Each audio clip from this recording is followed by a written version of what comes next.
Varka's now been out for a while, and since I've had the chance to test him more extensively, I thought I'd deliver my more fleshed out thoughts on the character and evaluate if my pre-release pros and cons were accurate or not. My name is Juice, and let's get into it.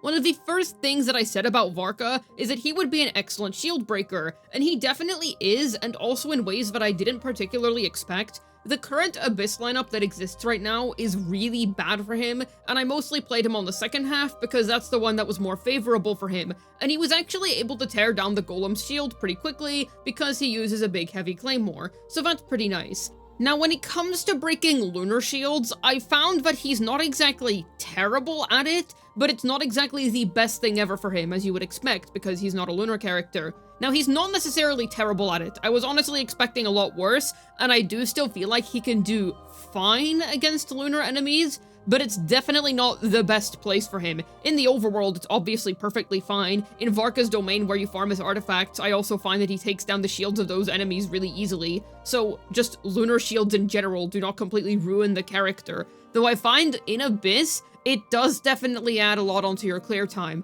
So, he's not exactly that bad at it, but he's not exactly great at it either. And obviously, when it comes to elemental shields, he's gonna be great there. Not only is he an animo character, but you're literally able to build his team around the element that you need to take on whatever specific challenge it is in front of you. So all around, I do think he is pretty decent when it comes to shield breaking. Another thing that I mentioned is that he would have flexible team building, and this pretty much does hold true. If you have the Hexerei buff unlocked for Sucrose, who is literally a 4-star character, you can use her instead of Venti, and still fulfill the requirements that Varka wants in his second animo. So, all around, team building with him is not really the hardest thing ever, and in terms of his last two teammates, just stick to characters of the same element on the end, and there you go. Your Varka can then play as an animo DPS plus whatever element you've chosen to DPS him as. Now, most of the time, if you're playing his best in slot team, this is going to be Pyro, because Bennett and Durin is currently his best in slot comp. But you are still able to play other comps if you want to, whether that be for shield breaking, elemental application, or just because you want some variety. It's up to you ultimately. Another thing that I mentioned is that he would be the next step in the Hexerei team core.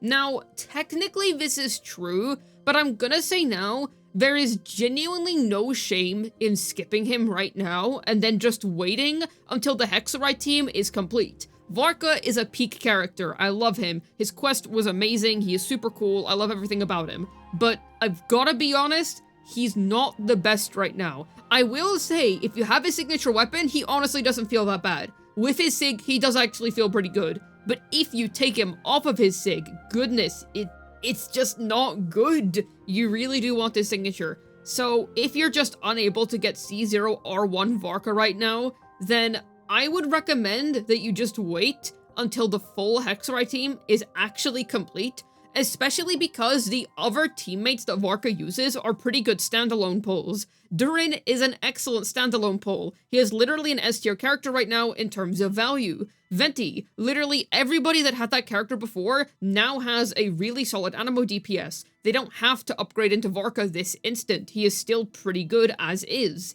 And then, eventually, we are likely going to get a 4th slot for Varka's team that is likely going to buff Hexerei in general, and I feel like that character is also probably going to have more standalone value without Varka, because you're gonna be able to play said character with Venti and Durin and other strong Hexerei units. So I don't necessarily think you have to get him right now. Do I think that he's the next step in the Hexerei team core? Absolutely, and if you've been avoiding lunar reactions in favor of investing into Hexerei, I do think that eventually Varka is going to get some kind of support that makes him better. As good as lunar units? I honestly don't think so, because that would be a really tall ask of his hypothetical Hexerei support, but even so, I do think he still has potential to be better, but you just don't have to get him right now. Only get Varka this instant if you're satisfied with his performance as is, and I will emphasize that his performance is pretty good on signature weapon, and otherwise disappointing if you don't have signature. So, sure, technically he is the next step in the Hexerei team core, but do you have to get him right this second? Going to be completely honest with you, I don't really think so. Just leave it as is for now, if you're unable to get his R1, because it's seriously important that you can get that. It's not like Abyss is going to be unclearable, but the time added onto clears was definitely noticeable. So, while he is technically the next logical step, it's really hard to recommend him in good faith in his current state, which is really sad to say, but it is the unfortunate truth. So, next step in the team core, definitely, and I am absolutely sure that he is going to be the best premium Hexerei DPS down the line. I mean, he still is. He's just not necessarily as strong as the Lunar DPS is right now. But I think down the line, that's when your investment into this character is truly going to shine. Another thing that I mentioned is that he is a dual-wielder, and this is interesting because he is a DPS that was designed to specifically wield both Animo and another element at the same time. And while this isn't necessarily anything special for an Animo DPS, Varka's the first one that was designed to do specifically two at once, and his entire kit is balanced around that. So if you're somebody that finds his kit design interesting, then he's a pretty cool character to pick up because we don't really have anything like him right now. He's like a more upgraded version of Chaska in that sense when it comes to how his kit was made, because we have technically had a DPS like that before in Chaska, but she was more so focused on soup teams, whereas Varka is more focused and prefers to combine his Animo element with one other element. So, all around, a pretty unique character for sure, and that's definitely going to appeal to some people if you're looking for fun gameplay. And also, just in my opinion, this is an entirely subjective point, he is really fun to play. I really like that one sound effect of his that sounds like a Minecraft TNT explosion, and he does actually feel like he hits hard if you have his SIG. Something else that I talked about is that he was going to have lower damage than the average Lunar DPS.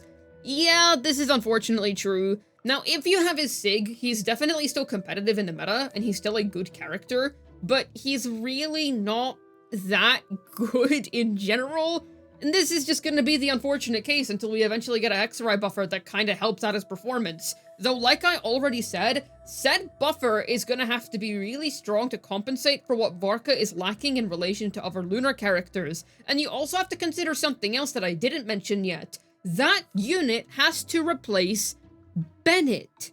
They have to be better than Bennett, for Varka in particular. I don't even know how this character is gonna manage that. I mean, okay, there is a lot of ways they can manage that easily, but all I'm saying is that I would not pull Varka right now expecting him to be as good as a Lunar DPS down the line.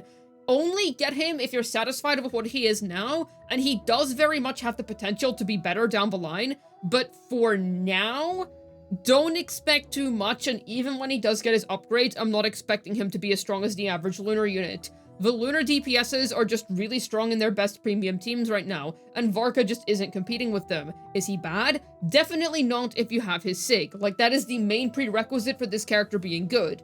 But otherwise, he's definitely not on Lunar DPS level. That's just the unfortunate truth, and I cannot lie and say, yes, he's actually super ultra good, and oh my goodness, he's just as good as the Lunar characters. As much as I would love to be sitting here saying that, he's just not. And I'll say now, Varka is literally my favorite Genshin character. I want him to be good. I really like this character. I got absolutely shafted on his banner, and I still love him. He is peak in my opinion. I absolutely adore him, but I just cannot pretend like he's that good because he's just super average. Well, average is putting it a bit harshly, because it's not like he is completely terrible if you have his SIG. I am gonna keep emphasizing that. But even so, it is definitely true that he's underwhelming compared to other Lunar characters. This is just a very unfortunate truth at the minute. But I will say, you could make the copium argument that Varka's team is technically incomplete right now. So, at the very least, there is that cope. There is that tiny sliver of hope that his team is technically not complete right now because Bennett is still replaceable.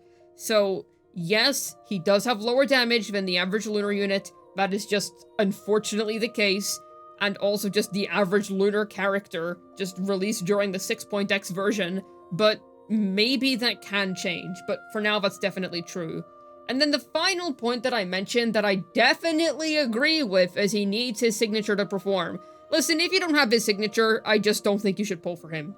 Like, unless you really love Varka and you will absolutely combust if you cannot get him right now, even though you can't afford his SIG, yeah, I don't know, I just can't recommend him. He does actually feel pretty decent when you have it.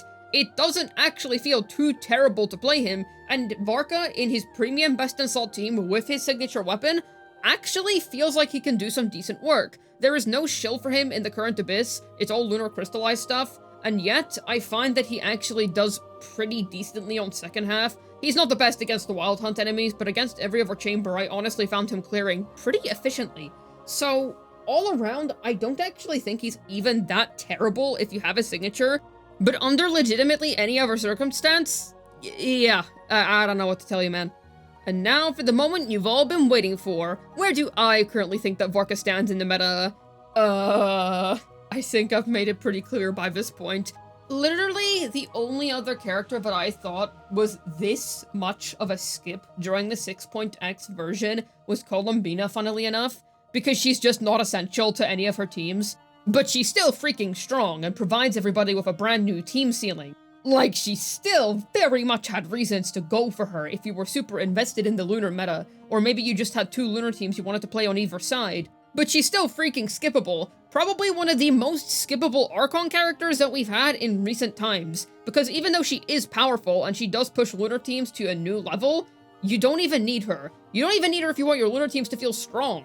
Like, she's definitely good, but far from a necessity, to be honest. Then Varka pops out and somehow takes the crown for new lowest value 6.x unit. Congratulations, Varka. Oh, man. Man.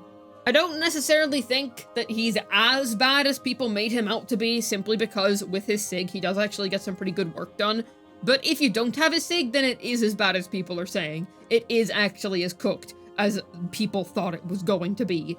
And I do find that very unfortunate. Now, like I said, he'll clear Abyss, and if you put a bit of effort into him, he's gonna do fine, etc, etc. But that doesn't change the fact that he underperforms, and for how hyped up this character was, and for how cool he is, and how amazing his story quest was, and just everything on top that makes this character so awesome, it is a real shame he turned out the way he did.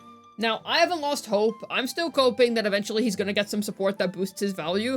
I don't necessarily think he's gonna stay in his current state for long, but genuinely, this is not a meta pull, and you only get this character if you're like me and you're super passionate about him. Hopefully this video is able to tell you my more fleshed out opinions on Varka now that we've had him out for a while. This has been Juice, signing out, and on top of all of this, my polls went terribly. Oh dear. Well, you know what? If you pulled for Varka, I hope you're really enjoying him. Varka lovers, stay strong and stay united.